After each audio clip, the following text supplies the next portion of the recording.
kemudian spidol, kemudian alat-alat kebersihan ya kayak sapu, keset, kemudian dan lainnya ya.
Yang kami hormati Kepala Bidang PAUD dan PNF Dinas Pendidikan dan Kebudayaan Kabupaten Lombok Barat, yang kami hormati Bapak Ketua Forum PKBM Provinsi Nusa Tenggara Barat, yang kami hormati Kasih Sapras Kabupaten Lombok Barat, yang terakhir yang kami hormati rekan-rekan pengelola atau pengurus PKBM se-Kabupaten Lombok Barat yang saya banggakan. Alhamdulillahirabbil alamin, wassalatu wassalamu ala asrofil. Kami tidak bisa membaca. Seandainya pada jawaban pada saat itu dia bilang bisa membaca, maka semua yang diciptakan, semua yang akan kita lakukan, yang kita laksanakan ini adalah merupakan dari jerih payah daripada Rasulullah SAW. Bapak Ibu yang saya hormati, Bu Kabid dan Ketua Forum PKBM Provinsi Nusa Tenggara Barat, terlaksananya kegiatan ini memang harus kita merasakan, harus kita membuka, harus kita cerdas. Artinya apa kita katakan cerdas? Setelah kami komunikasi sama Ibu Kabid, komunikasi dengan Ketua Forum Provinsi, Tuhan laksanakan. Selamat pagi dan salam sejahtera untuk kita semua. Yang saya hormati Ketua Forum PKBM Kabupaten Lombok Barat, dalam hal ini Pak Haji Majui, Ketua PKBM Provinsi Bapak lalu Nasrullah, Kelembagaan dan Sarana Prasarana Bidang PAUD Dinas Pendidikan dan Kebudayaan Kabupaten Lombok Barat, yang saya hormati pula Bapak Ibu Kapasitas PTKM. Puji syukur kehadiran Allah Subhanahu wa Ta'ala. Di sini dasar penyusunan anggaran itu adalah cut off tahun 2020 per 30 September. Itu dasar penyusunan anggaran untuk membayar lembaga Bapak Ibu di tahun 2021. Di mana cut off itu adalah digunakan untuk menyusun anggaran. Kita akan melihat data salur yang ada tahun 2020 itu sebagai dasar BPKB di situ, karena kemarin sempat PKBM Ceria menjadi sampel untuk pemeriksaan BPKB Tunas Aksara, kemudian untuk yang PKBM Tunas Aksara sama PKBM Ceria. Sementara untuk PAUD, untuk BOP PAUD-nya. Nah, kalau saya melihat cara perhitungan dari BPKB tersebut, jumlah paket A itu 8, itu kan tidak bisa terbayar karena tidak sesuai dengan juknis. Tetapi kalau di paket C maupun di paket B-nya tersebut bisa terakomodir terakomodir artinya bisa terbayar. Jadi perhitungannya dia akan terhitung di situ, jadi kita bisa masuk untuk membayar. Kami coba melakukan itu pada tahun 2022 itu. Saya melihat di data salur tersebut ada beberapa lembaga ya, antara paket A, paket B, paket C itu ada yang kurang dari yang harusnya terbayar di situ. Jadi harus saya sesuaikan. Kita anggap itu bisa mengakomodir. Mungkin nanti pada saat penyaluran Bapak itu di kelas 1, kelas 2 tentunya umurnya sudah 22, bahkan sampai kelas 3 lebih umurnya. Nah, apakah itu tetap terbayar atau bagaimana? Nah, itu saja mungkin pertanyaan dari saya. Sekian, Assalamualaikum warahmatullahi wabarakatuh. Terima kasih atas kesempatan yang diberikan kepada Ummul Qura ya, PKBM Ummul Qura. Baik, kita tutup tahun 2000. Ibu Kabit tadi, saya masih ada PR di pikiran saya ya. Untuk tahun 2022, bagaimana sih caranya operator kita biar semuanya sinkron. Jadi apa yang kita sudah sinkronkan di 31 Maret ini akan harus melihat di data ya, di GPA-nya misalnya kita sudah dapat 70 orang ABC. Nah, nanti di salurnya juga dapat 70 orang. Jadi tidak ada aku dapat segini, nanti cairnya segini. Begitu sampai di bank berubah ya seperti tahun yang kemarin. Itu tapi kan kita sudah tutup ya. Nah, bagaimana sekarang untuk kedepannya biar seperti itu yang kita hayalkan itu yang sehingga kita luar biasa bahagianya, senangnya, tasakurannya juga akan lebih banyak ya ke depan.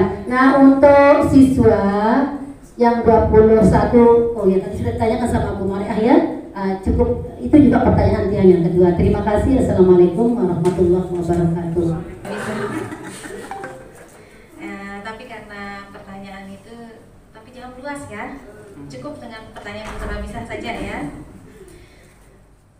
Sinkron dapodik ditanya, atau mungkin kesalahan kami sendiri di lembaga yang sinkron dapodiknya tidak sesuai dengan yang seharusnya ya. Seharusnya tanggal 30 ya harus sesuai tanggal 30, tetapi karena mundur akhirnya tidak bisa terbayar. Seperti itu kan jadinya Bu. Ya sama juknis Bu, ya otomatis Ibu mandiri jadinya larinya ke situ ya. Iya kan? Sudah, itu enggak perlu sebenarnya.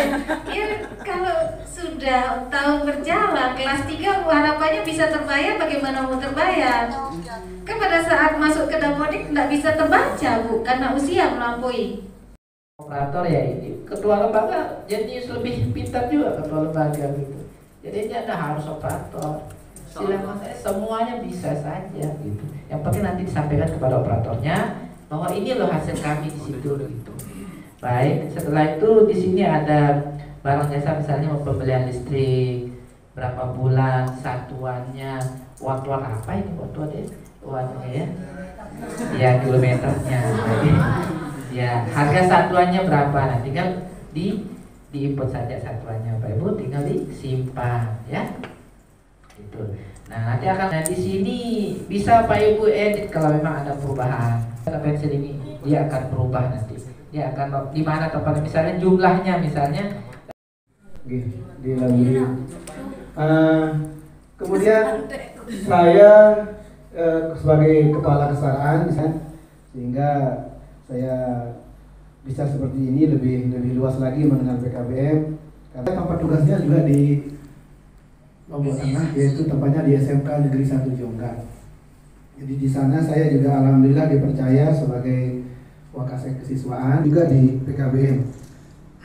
Jadi dalam keseharian saya, kalau di formalnya saya berada di sekolah jam 1 sampai itu di tempat formal. Kemudian berlanjut ke tempat non formalnya, yaitu di PKBM dari jam 2 sampai jam 5. Jadi seperti itu. Nah, di tengah kesibukan seperti itu, saya berusaha manajemen waktu sehingga semuanya bisa saya raih gitu kan, bisa saya laksanakan. Baik Bapak Ibu, jadi untuk perkenalan saja, jadi saya pernah menulis karya tulis, ada dua, satu karya tulis sama satu karya nyata, yang mana karya tulis ini pernah saya presentasikan di tingkat nasional dengan judul Strategi Penerapan Penilaian Top di PKBM Tunas Aksara, dan ada karya nyata juga pembelajaran. Kemudian ini cuma untuk penghargaan saja selama saya berada di pendidikan non formal. Jadi pernah jadi juara 2 tutor kesetaraan tingkat nasional pada 10 di Surabaya. Kemudian lanjut juara 8 kemarin kesetaraan di tahun 2011 di Kota Mataram. Kebetulan kita tuan rumah dulu di asrama haji. Kemudian untuk tingkat provinsi juga juara 1 untuk LKT dan LKM. Dan sampai terakhir kemarin juara 1 pengelola pembelajaran masyarakat di formal. Jadi sungguh luar biasa, ilmu di non formal itu sangat banyak dan tidak bisa kita 2014. Jadi itu diterapkan tahun 2006 ya, itu tahun 2006. Kemudian tahun 2019-2020 itu adalah akhir penerapannya. Artinya semua jenjang dari paket A, paket B, kelas 1, 2, 3 itu sudah murni menggunakan kurikulum 2013 ya, tahun 2019-2020. Apalagi yang sekarang.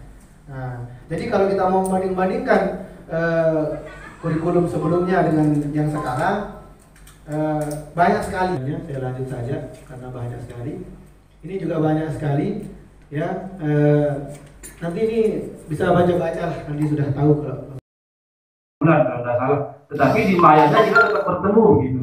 Nah, inilah kolaborasi semi daring, pembelajaran mandiri sama tutorial tatap mukanya seperti itu. Ya, nah sekarang saya ke konten ini, apakah kita akan sebenarnya harus diinstal aplikasinya Bapak Ibu? Kita sepakat kita install aplikasi atau saya bahas? Bisa, ada filenya juga ada. Kalau download mungkin agak lama, kalau ambil filenya bisa cepat gitu. Dibahas saja dulu ya. Baik, kalau gitu saya kasih aja saja ya. Nanti kita sambil jalan mungkin atau ada pertemuan selanjutnya nanti. Karena memang ini tidak akan cukup 1 jam.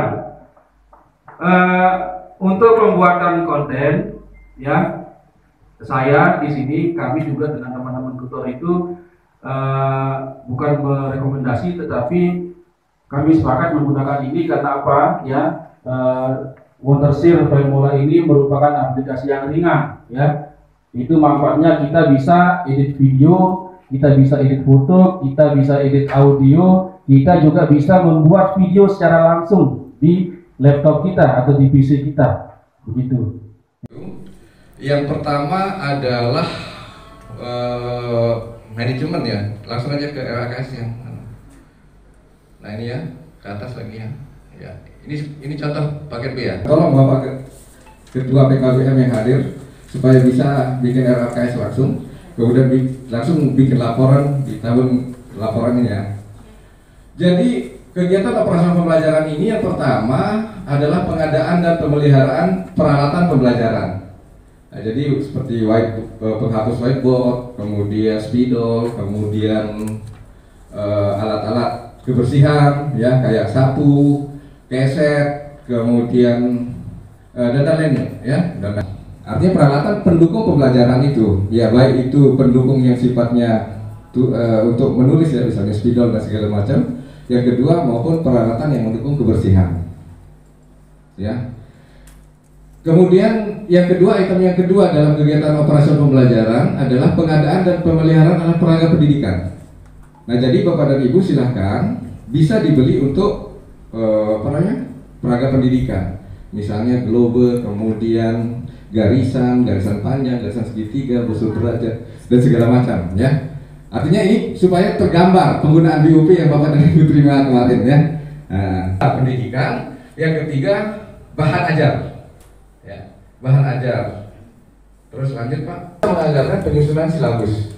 Misalnya teman-teman ini butuh penyusunan silabus, mendatangkan narasumber di lembaganya, bisa menggunakan anggaran ini ya untuk menyusun silabus bersama dengan tutor-tutornya, ya. Silakan, itu bisa kita laksanakan. Dan yang terakhir adalah evaluasi. Tahap kedua kemarin ada 2 evaluasi yang harus Bapak Ibu cantumkan di dalam RKAS-nya, ya. Yang pertama, ujian akhir semesternya sudah dilaksanakan enggak Desember? Ya. Ujian akhir semester UAS-nya, atau kalau mau menggunakan uji modul, silahkan, boleh saja. Misalnya di dalam 1 semester itu 3 kali uji modul, berarti itu juga bisa dipakai untuk anggaran uji modul. Tapi oke lah, karena teman-teman, kalau kita tetap menggunakan uji modul ya Pak Satria ya, tetapi tetap kita hitung di dalam ujian akhir semester. Jadi ada 3 transport pengawas, makan minum, transport panitia, makan minum panitia, transport buatan soal, penggandaan soal, transport buatan kisi-kisi, pemeriksaan hasil UAS, ya. Nah, terus yang kedua, evaluasi